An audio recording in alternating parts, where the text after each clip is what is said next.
लोग जान चुके हैं कि क्रैश कोर्स चल रहा है 2 दिनों से, 2 वीडियो आप लोग देख चुके हैं। आज हम लोग क्लास को कंटिन्यू करते हैं और एक मोस्ट इम्पोर्टेंट सवाल है जो 2 मार्क में पूछा जाता है और 100% आने का चांस होता है।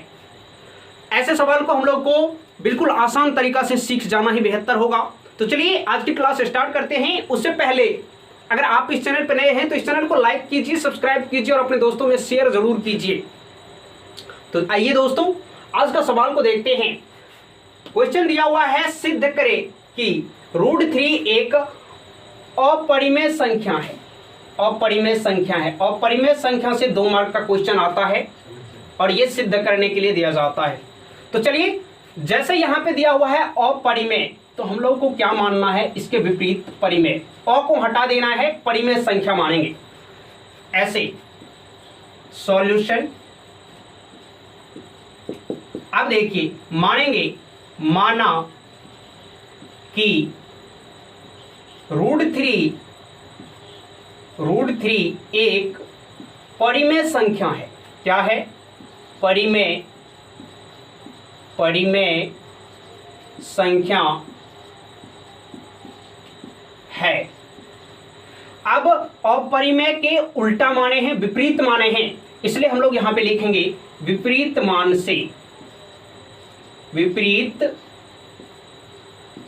से माना कि √3 एक परिमेय संख्या है विपरीत मान से। अब हम लोगों को यह पता होना चाहिए कि परिमेय संख्या क्या होता है। चूंकि परिमेय संख्या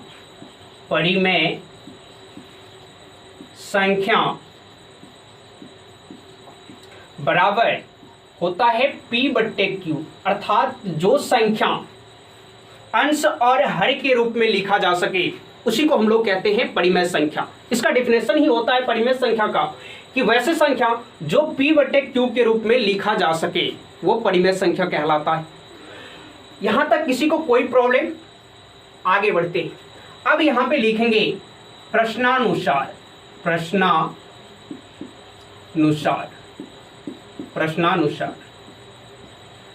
अब क्या करेंगे, अगर ये P/Q परिमेय संख्या है और √3 को भी एक परिमेय संख्या माने हैं तो दोनों एक दूसरे के बराबर होगा। तो ऐसे हम लोग लिख सकते हैं कि √3 बराबर P/Q लिख सकते हैं।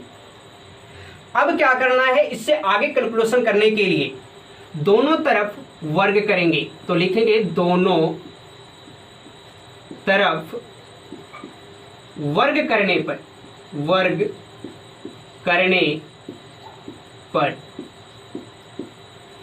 दोनों तरफ वर्ग करने पे तो √3 और इसका भी क्या किए, स्क्वायर, बराबर P/Q इसका भी क्या, होल स्क्वायर। दोनों तरफ वर्ग कर दिए, ये वर्ग और वर्ग दोनों कैंसिल हो जाता है तो आएगा क्या, वही जो पहले था √3 बराबर P/Q। तो इससे कोई फर्क नहीं पड़ा, लेकिन इसलिए हम लोग किए हैं कि ये रूट को हटाना है। आगे चलिए, बिल्कुल आसान सा। अब √3 का अगर वर्ग करें तो क्या आएगा, 3 आएगा। वो कैसे? अगर कोई संख्या रूट के अंदर हो और उसका वर्ग करना है, √3 को गुणा करेंगे कितना आएगा, √9, 3 3 9 रूट के अंदर, और 9 का वर्गमूल कितना, 3 आता है। अर्थात अगर कोई संख्या अंदर में रूट के अंदर और 2 बार गुणा हो जाए तो वो वही संख्या बाहर आ जाता है। जैसे अगर √5 और √5 हो, अगर ऐसा आ जाए तो यहाँ पे क्या लिखेंगे, 5। ये हो जाएगा इसका आंसर डायरेक्ट। इसको बीच से √9 को हम लोग हटा देते। तो समझ गए ये, इसमें कोई दिक्कत नहीं। आगे बनाते हैं। अब क्या करना है, √3 और बराबर में ये दोनों का स्क्वायर करेंगे अलग अलग। क्या होगा, P²/Q²। अब इसको अल्टरनेट गुणा करना है तो कीजिए, Q² से 3 में करेंगे, 3Q² बराबर P²। ये आ गया। यहां तक किसी को कोई भी दिक्कत समझ में आ रही है? चलिए अब निकालेंगे क्या, इसलिए Q² बराबर क्या होगा, P² और ये 3 नीचे आएगा। आ गया। अब हम लोग जो 3 लाइन लिखेंगे वही हमारा बेस्ट तरीका होगा, बेस्ट आंसर होगा। यहां पे लिखना है 3 से पी स्क्वायर में भाग कर रहे हैं तो लिखेंगे चूंकि 3 से पी स्क्वायर विभाजित होता है। वो कैसे? आप लोगों के बुक में एक थ्योरम दिया हुआ है 1.3 प्रमेय 1.3 से 1.3 में दिया हुआ है, उसके अनुसार से विरोधाभास है।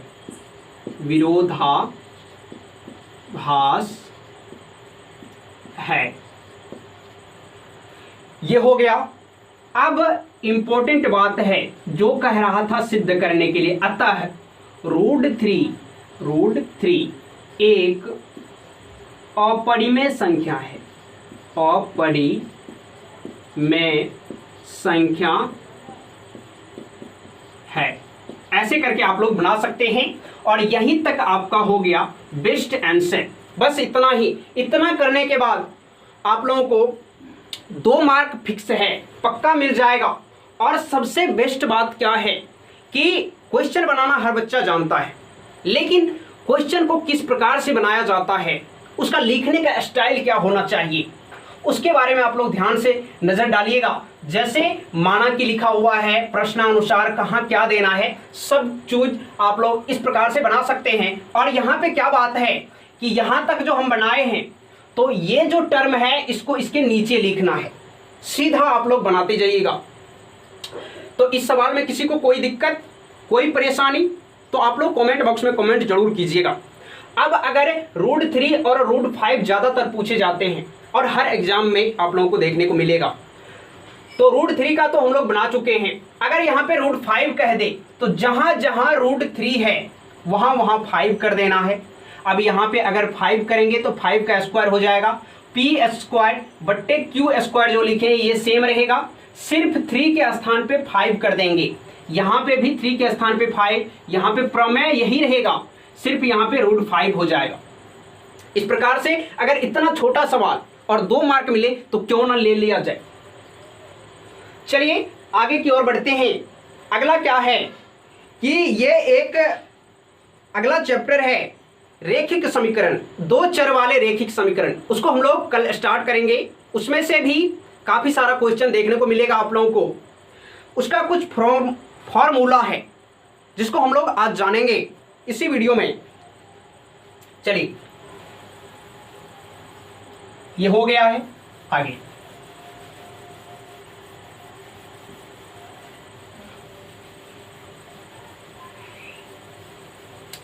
और इस चैनल को आप लोग सब्सक्राइब, लाइक और शेयर जरूर कीजिए और 1K सब्सक्राइबर जल्दी से पूरा कीजिए। ये आपका अपना परिवार है। इसमें आप लोगों को सभी सब्जेक्ट का क्रैश कोर्स आप लोगों को वीडियो के अनुसार मिलेगा।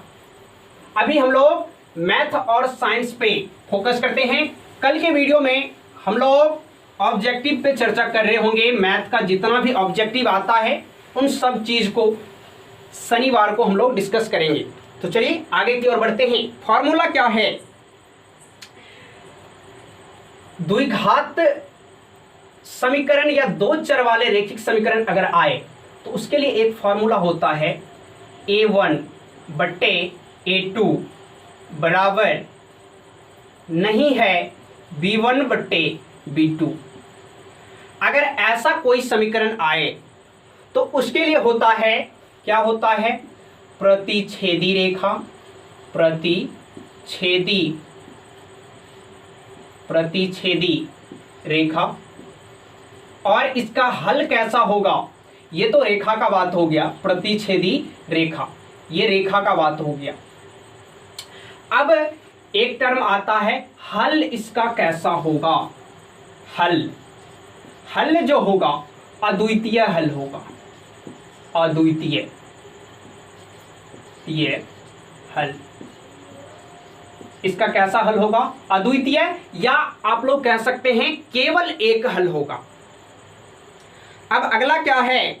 A1 बट्टे A2, दूसरा है A1 बट्टे A2 बराबर B1 बट्टे B2 बराबर C1 बट्टे C2। अगर ऐसा कंडीशन आ जाता है किसी समीकरण में, सभी A1 A2 B1 B2 C1 C2 सब आपस में बराबर हो, अर्थात एक ही मान हो, तो उसके लिए क्या होता है कि वो जो होता है समपाती रेखा होगा और अपरिमित रूप से अनेक हल होगा।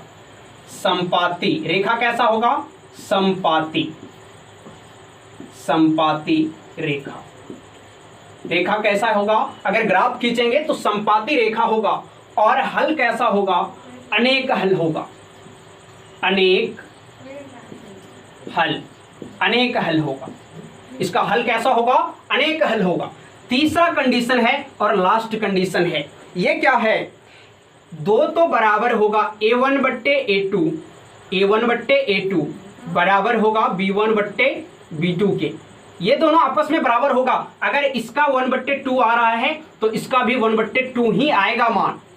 अगर दोनों बराबर हो आपस में और तीसरा बराबर ना हो, C1/C2 बराबर नहीं है C1/C2, अगर ऐसा आ जाता है कंडीशन किसी समीकरण के अंदर, तो उसके लिए क्या होगा? समांतर रेखा होगा और समांतर समांतर समांतर रेखा होगा। कैसा रेखा होगा? समांतर रेखा होगा। और हल, इसका कोई हल नहीं होगा। इसका हल जो होगा कोई नहीं होगा, एक भी हल नहीं होगा, कोई हल नहीं होगा, नहीं, कोई हल नहीं। समझ में आ गया यहां तक? और ये आप लोगों को अगले वीडियो में, जब मैथ का सोमवार को क्लास चलेगी, तो उस वीडियो में आप लोगों को ये चीज़ का ज़रूरत पड़ेगा और इसको आप लोग याद भी रखिएगा, क्योंकि डायरेक्ट पूछ सकता है अगर A1 बट्टे A2 बराबर B1 बट्टे B2 तो हल कैसा होगा? हल कैसा होगा? ऑब्जेक्टिव में पूछ देगा। तो आप लोगों को पता होना चाहिए कि हल कैसा होगा? अद्वितीय हल होगा। क्या होगा? अद्वितीय हल होगा। अगर पूछे हल और आप लोग लिख दिए वहां पे, ये भी अगर ऑप्शन में आए प्रतिच्छेदी रेखा, तो गलत हो जाएगा ना, क्योंकि वो पूछा क्या है? हल कैसा होगा। ये नहीं पूछा है कि रेखा क्या होगा, रेखा कैसा होगा। छोटा छोटा बात। आशा करता हूं कि ये वीडियो आप लोगों को अच्छा लगा होगा, और अगर अच्छा लगे तो अपने दोस्तों में शेयर जरूर करिए। मिलते हैं ऐसे ही एक नए जबरदस्त वीडियो के जरिए, तब तक के लिए जय हिंद।